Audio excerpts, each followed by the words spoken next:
I'm Mark Mercer. I teach philosophy here at St. Mary's University. This is a series of lectures called Introduction to the University.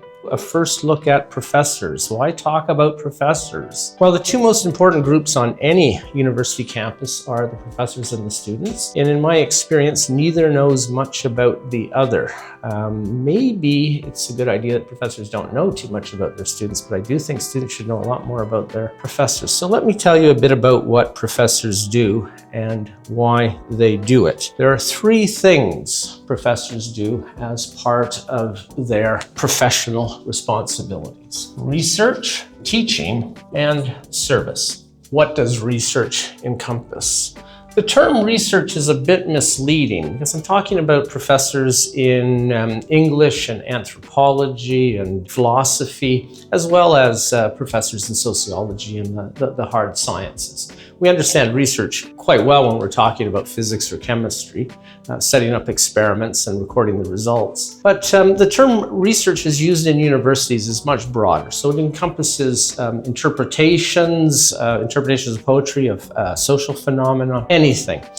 Research basically is thinking hard about difficult topics. So a professor is engaged in research when he or she is thinking hard about some difficult topic. Thinking hard about that difficult topic, trying to understand it, trying to generate understandings, trying to find criticisms of understandings of things that other professors and other thinkers have generated in the past. That's what research is. But research also includes the dissemination of research, right? The professor is not engaged in research if the professor is simply leaving the material on his or her computer. Has to bring it out to the public, to fellow professors, to students, to the public generally. So research and the dissemination of that research are the one main job of what a professor does. Research is engaging intellectually with the object of study. It includes experiments, making observations. It includes interpreting novels and films, interpreting social phenomena. Philosophy professors engage in research when they think about free will, for instance, even though that's not a standard way of thinking of the word research. And then disseminating one's results. The results of research can be disseminated in many ways. Essays, in learned journals, books, talks given to professional societies, talks given to people outside the university.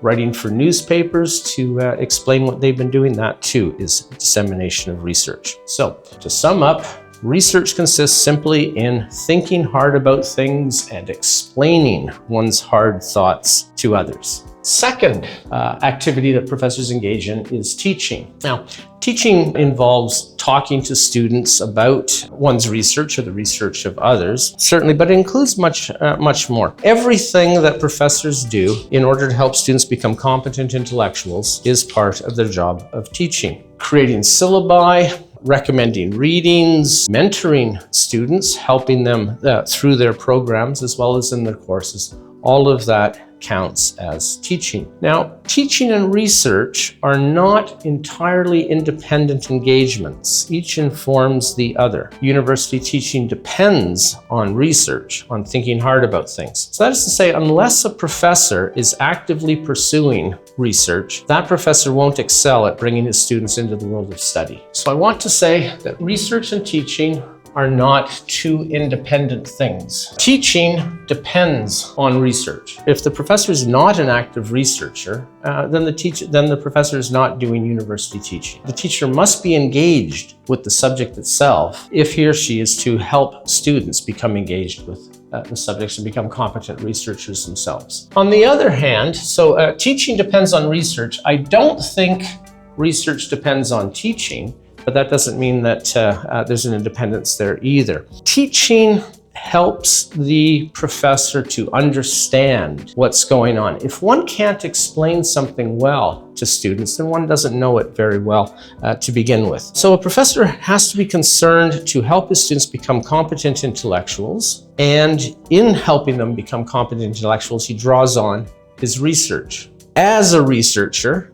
he's probably going to engage in those topics that he will be teaching later. So the dependence of research on teaching is there as well. Now, these are the twin centers of an academic university, teaching and research. What about service? I said service is the third aspect.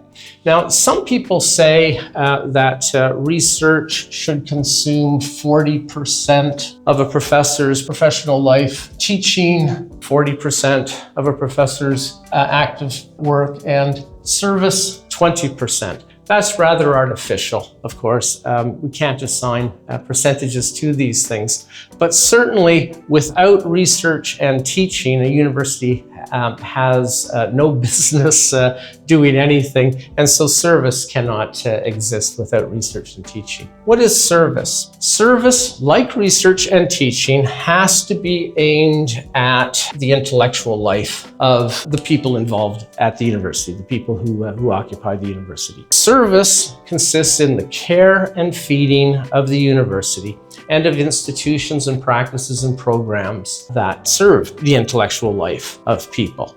One way one can engage in service, one way one can serve the university is by, say, sitting on committees, Senate committees. Another way is by being a department head, taking up a position in the administration. But service also consists in being a critic of the university, how things are going, talking to administrators and presenting one's ideas to them. Also editing journals, organizing conferences and talks, refereeing papers for conferences or for publishers, reading and commenting on colleagues' manuscripts, writing popular articles for newspapers and magazines. That's also to engage in research. A professor's professional responsibilities include three things: thinking hard about difficult topics and explaining one's thoughts to others. That's called research. Teaching involves helping students become competent intellectuals, competent thinkers, competent researchers themselves. And service consists in the care and feeding of the university, taking care of the university so that it's an institution that supports research and teaching. Finally then, why do professors engage in these activities? What do they get out of it? Professors engage in research, teaching, and service simply for the love of it. We say we're working on a paper, we say we're working when we give a lecture, but actually we're at play. Professors, at least ideally, enjoy their academic endeavors simply as ends in themselves, even as they also might enjoy the steady income that comes from being a professor. We want to think hard about difficult matters, about things that intrigue us, and we want to bring our developed thoughts to others, to other professors, to students, to anyone interested in the topic. Professors enjoy being with students whom they take to be apprentice intellectuals, especially when those students are also engaged in study just for the love of it. Professors delight in delivering lectures to students or overseeing seminar gatherings with students, for it's exciting to be with young intellectuals, themselves excited to think hard about difficult, intriguing matters. Now, service is only rarely loved for its own sake. Sitting on committees is dull and draining. Organizing conferences is always frustrating, but it has to be done. And it's important that professors who care about the research and teaching functions of their university engage in service, because only by their engaging in service will the university continue to be an institution that supports research and teaching. Professors engage in research and teaching because they love living the life of the mind, and they accept service, or they should accept service, in order to make it possible to live the life of the mind. But in the main, professors do what professors do because it's fun.